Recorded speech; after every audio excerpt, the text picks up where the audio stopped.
Magandang araw mga kaibigan. Bigyan natin ng reaction opinion itong post ni Dr. Lorraine Badoy. Reaction niya sa pahayag ng Pangulong Marcos Jr. na nagsusumamo ang Pangulo, humihingi ng tulong. Ito ang kanyang pahayag. Tulungan ninyo ako. Marami akong ideas. Napipigilan lang ng fake news.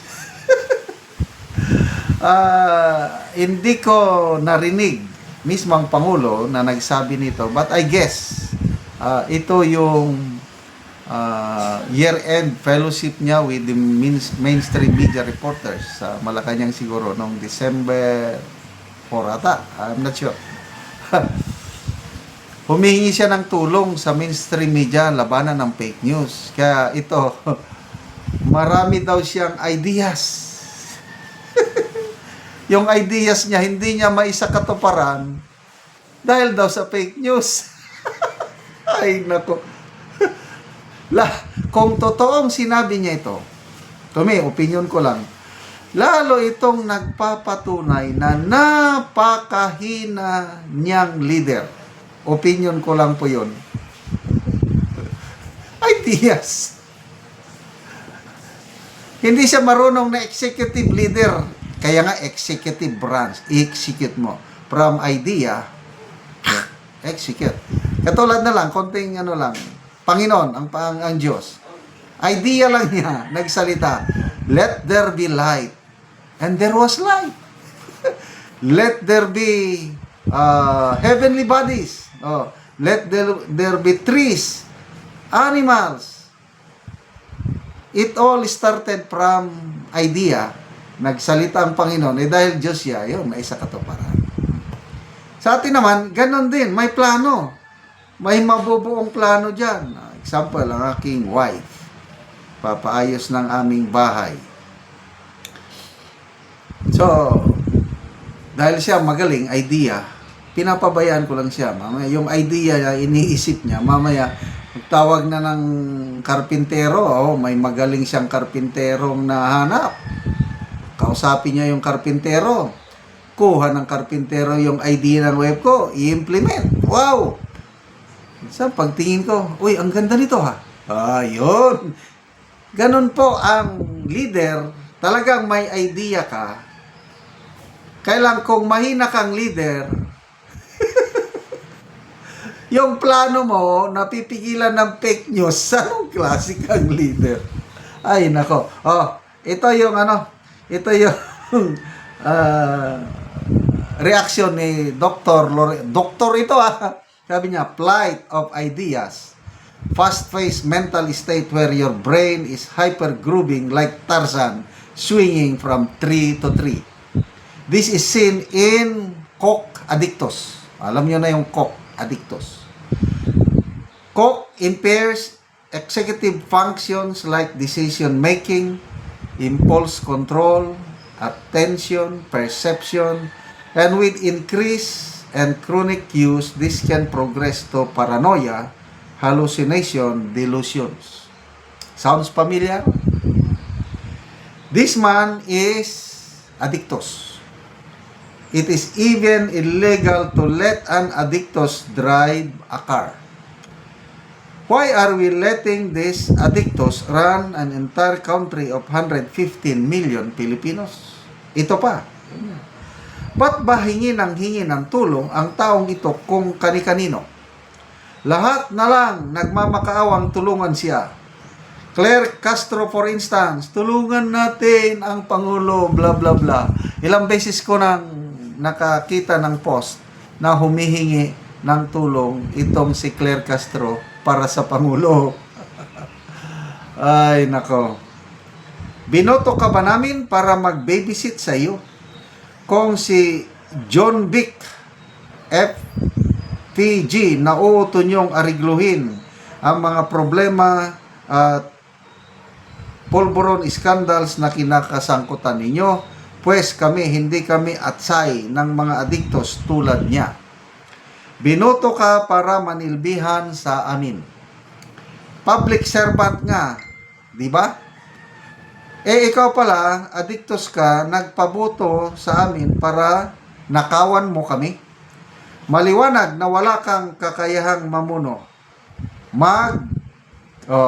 Ito delikado ito. Baka ikulong siya ni Boying Rimulya. Sabi niya, mag-resign ka na, adiktos. Bawal daw manawagan ng Marcos resign dahil pwede yang makulong, sabi ni Ombudsman Boying Rimulya. But anyway, grabe, no? Fake news! Ang problema pala ng Pangulo. O, paano labanan ng fake news? E di, ang tanong, sino ba talaga ang nagpe-fake news? Di ba ang fake news is nagsasabi ka ng hindi totoo? Ang ating Pangulo, for so many instances, iba yung sinasabi niya, iba ang nangyayari on the ground. Ito na lang, yung 20 bigas, meron na. BBM. 20 bigas, meron na. Meron na daw. Nandyan na. Kailang, anong sabi ni Atty. Guanzon? That's your only legacy. 20 bigas. Isang araw lang. Pagkatapos mawawala. Hihintayin pa na magkalindol sa Cebu bago sila magbenta ng ng 20 pesos per kilong bigas. O kayo, nakakabili ba kayo ng 20 pesos per kilo ng bigas? Kasi kung totoo, naglipa na sa market, 20 pesos per bigas. Nako, papalakpakan ko, saluduhan ko ang Marcos Jr. administration. Kasi ang laking tulong yan sa taong bayan. Kailang alam na natin, ano lang nila, propaganda lang nila yun. O yun. O, hindi ba fake news yun? Ano pa? Yung, ang dami. Nakalimutan ko na yung iba. Sabi niya, walang dalang baril ang mga pulis na pumasok sa KOJC compound. That was last year.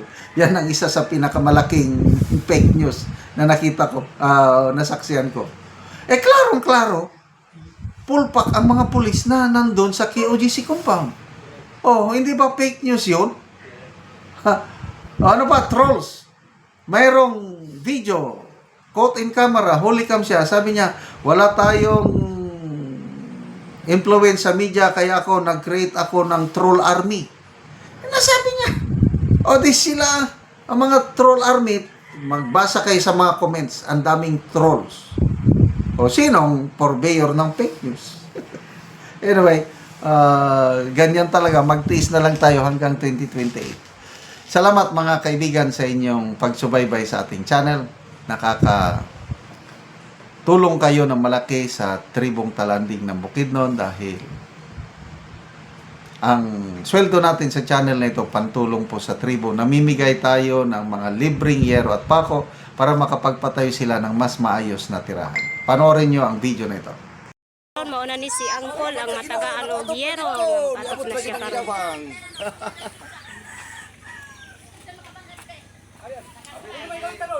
Ayo. Nakatok ra gyud ko sa akong payag nakagbabalik.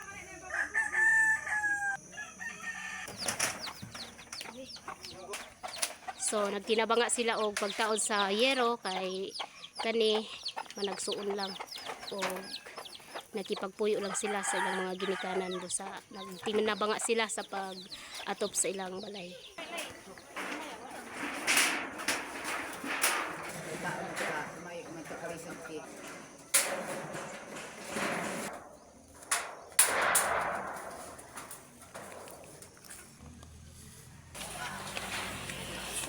Yan ko na si iba Natapan ba?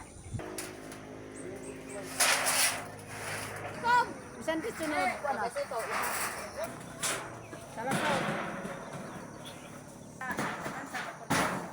Humana sa balay. So makita gid nimo nga na humana sa balay.